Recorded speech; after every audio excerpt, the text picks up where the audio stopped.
Now, one round of high-level politicking might have been concluded with the recent general election, but as members of the 10th National Assembly make ready to converge in Abuja, the nation's capital, ahead of their deposition to oaths of office and allegiance, another wave of politicking could be in advanced stages, even as consultations and horse trading between and among powerful interests assume fever pitch. The All Progressives Congress remained the majority party in parliament despite a substantial reconfiguration of the legislative composition of the two chambers of the National Assembly. Now, what are the possible criteria for it to consider it filling the leadership positions? Why, for instance, should the Senate presidency go to the southeast or south-south geopolitical zones? Well, Hilliard Etta is a former national vice chairman of APC in the south-south. He joins us now. Many thanks, Mr. Etta, for your time. Thank you very much for having me. It's a pleasure. Now, I just want to make reference to, a statement that was made by Ndomaiba recently asking Muslim senators to drop their bid, saying that APC barely made it, with the Muslim ticket and they shouldn't push their luck. I'm just wondering if you share his view on this matter regarding who would become the next Senate president. Well, I want to come from this perspective. You know that having accepted that zoning has come to stay in our party, that in the last national, in the national convention that brought about the executive of the party, that almost all the positions that were occupied by Northerners in our party were all zoned to the south, and all the positions that were held by the Southerners were taken to the north. And so if we proceed from that premise, it will be the right way to ask that the same thing be done with the positions that are occupied presently in government by Northerners. And the positions that are presently occupied by Southerners. I think there need to be a swap for us to continue in the way that we have decided to go. We in the APC have come to the realization that Nigeria being an imperfect union, we must continue day by day building the bricks of cohesion and unity, using zoning as an instrumentality for unity and cohesion in our country. So in that regard, it is important that our brothers in the north cede their ambitions for positions that are held by the Northerners at this point, so that our brothers from the south can also have those positions. That is my take on the matter. When it comes to the south and the southeast, there are permutations as to why the southeast must take the Senate presidency, and there are permutations as to why the south must also take the Senate presidency. I think that there's going to be a lot of discussions, interactions, and horse tradings. Until that is done, we cannot, for now, determine whether the position is to go to the south-south or is to go to the southeast.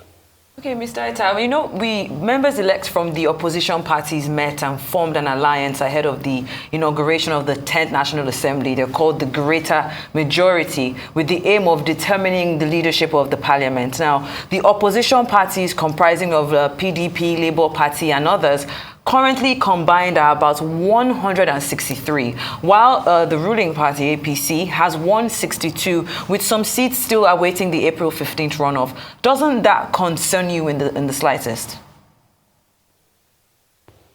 No, well, in politics, you cannot overlook, cannot sweep anything under the carpet. It is not possible for us to go to sleep, whereas the opposition is doing everything to draw the carpet off our feet.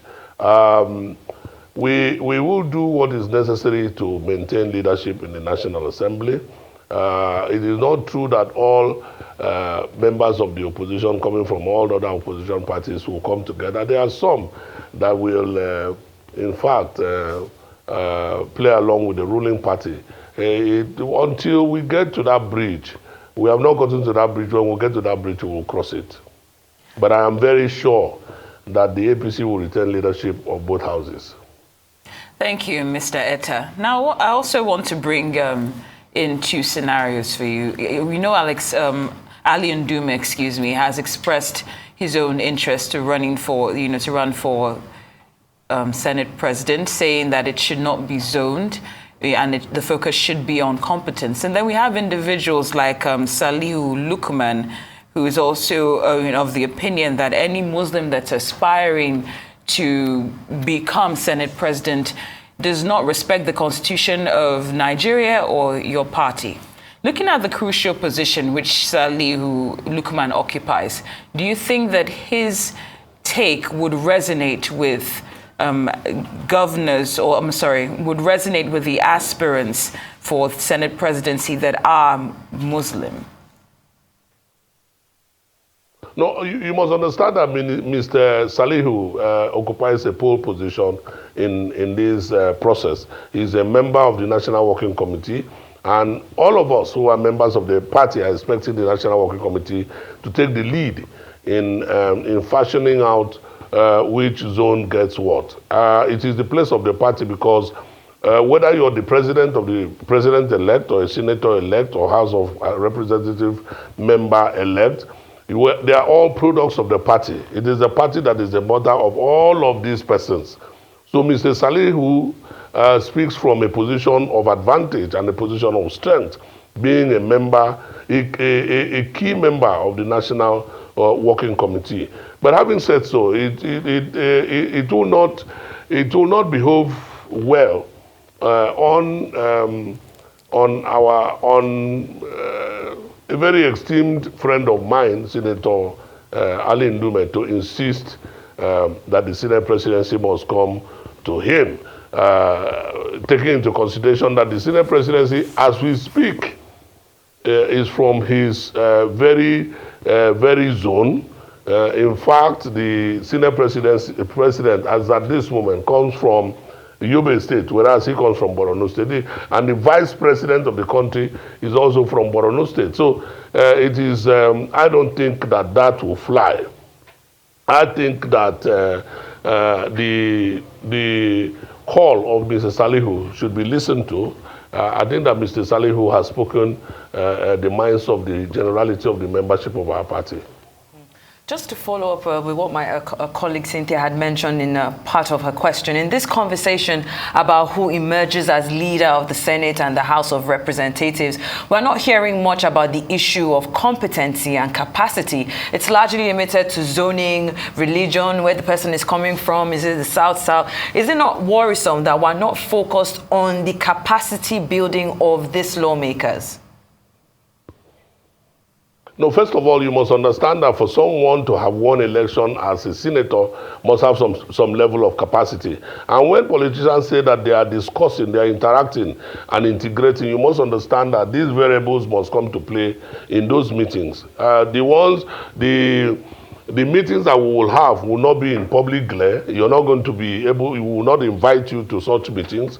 And when we have those kinds of meetings, these kinds of variables will be discussed. Who is the most competent of the lot? We cannot take away competence from all of this. But you must understand that I do not believe that of all the senators that have been elected, that the consideration of competence was not given by those who elected them. So on the basis of competence, but we know that competence comes in different dimensions and that it is graduated. And we also know that the meetings that we are going to have will deal with these kinds of things, deal with this variable of competence. But of course, as you know, it is not going to be subject to public scrutiny. Thank you, Mr. Etta. Of course, that won't be subject to public scrutiny, but we know we have heard and seen a few mentions that the position might actually be zoned to the South. When do we expect any kind of official announcement or statement from the APC to let us know for sure what direction the party is heading towards in terms of the zoning? Well, unfortunately, I'm not the one to respond to that kind of question. I think that question should be put to the national chairman of the party, because the NWC of the party is key in the process of determining what goes where and who takes what. So I believe that in the next couple of days, we should be able to hear from the party. And when you hear people like Mr. Salih who speak, they speak with some level of authority, being members of the National Working Committee. You know, in the past, in the recent past, the party has not been given its due place in the scheme of things. But I believe that the president-elect, being a consummate politician and knowing the place of the party as the custodian of the ideals and philosophy of the party, that the party will be given the right of place to determine these things and lead the process. I mean, you are very convinced that, you know, this particular, the leadership is going to be coming from the South-South. However, we're seeing, you know, in PDP, Rivers State Governor Nyesom Wike, and even the former governor of Delta State, James Ibori, throwing their weight behind the Deputy Speaker of the House of Representatives, Ahmed Idris Wase. Equally, Governor Segun Oshoba also described the Deputy Speaker as the beloved son of the zone, and he said he deserves, even though he's from the North Central, he deserves the position of the Speaker. I'm curious to know what your thoughts are on this. I'm a party man. I am not given to, having a fisticuff of words, you know, so to speak, with leaders of the party. I believe that leaders of the party will have their say, but the NWC of the party will have its way. The party has to be led, and the reason for electing them into that office was so that they will give leadership. I know that people will have various preferences, but the party must be in a pole position to determine and lead the process in robust calibration with the president-elect. And I think that the process may have commenced. They may not have come to town with whether it has commenced or not. But being a politician and a party man, I know that this process may have commenced. And I'm just urging you and the public to tarry a little and just give us some time. Thank you. Now, being a politician and a party man, do you happen to have a preferred candidate for who you'd like to see emerge as Senate President? I would like to see somebody from the South. I would also like to see somebody who is ready for the kind of change that we need in the country, the kind of government that Asiwaju Bola Ahmed Tinubu is bringing to Nigeria. I want to see that person as a partner, not necessarily as an enemy of the project that we're about to bring to Nigeria. You know that I said this yesterday, and I'll say it again. The greatness of Nigeria is imminent, and Asiwaju will unlock it. But we need everybody's hands to be on the plow. We need the Senate President to be on the same page with us, who are interested in the next, in the new Nigeria, in the great Nigeria that is coming. So that is the kind of person that I want as Senate President. Whether the person will come from South-South or from the Southeast will be determined not just by me, not just by my preference, but the preference of the leadership and the generality of the membership of the party. Well, but let's talk very quickly about, you know, the train of thought that says, or the theory that says that, you know, the new Senate President it could be subject to the discretion of the President-elect, Bola Ahmed Tinubu. Is that something that the party would be considering? Well, let me tell you, some people live in a bubble and live in a dreamland, and thinking that the president-elect will not have a hand in the selection or the election of the Senate President. Well, I think that the level of our political development does not allow the president-elect to distance himself from the process. It is not possible that the president-elect will not be involved. Anybody who tells you otherwise is just telling you a lie. The president-elect will be involved in the process. He has to be involved. And to that end, let us just exercise some patience and have this process commence and come to an end. Mr. Etta, I'm just wondering how prepared the APC might be to handle any crisis or backlash that might emerge if this is in fact zoned to the south. Well, one of the tenets of party administration is conflict resolution. One of the reasons we even have political parties is for conflict resolution. A political party, being a human organization, cannot be without crises and sometimes altercations. But it is the place of the leadership of the party to always be on top of those flashpoints.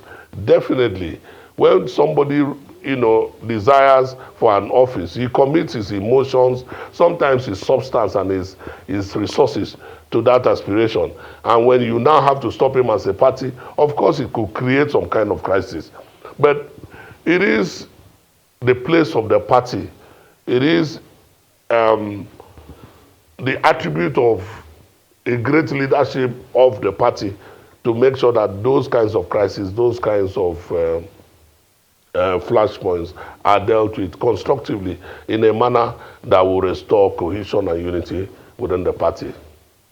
Former APC National Vice Chairman South-South, Mr. Hilliard Etta, thank you so much for joining us on Newsday. We appreciate your time and we wish you well as you make this very crucial decision.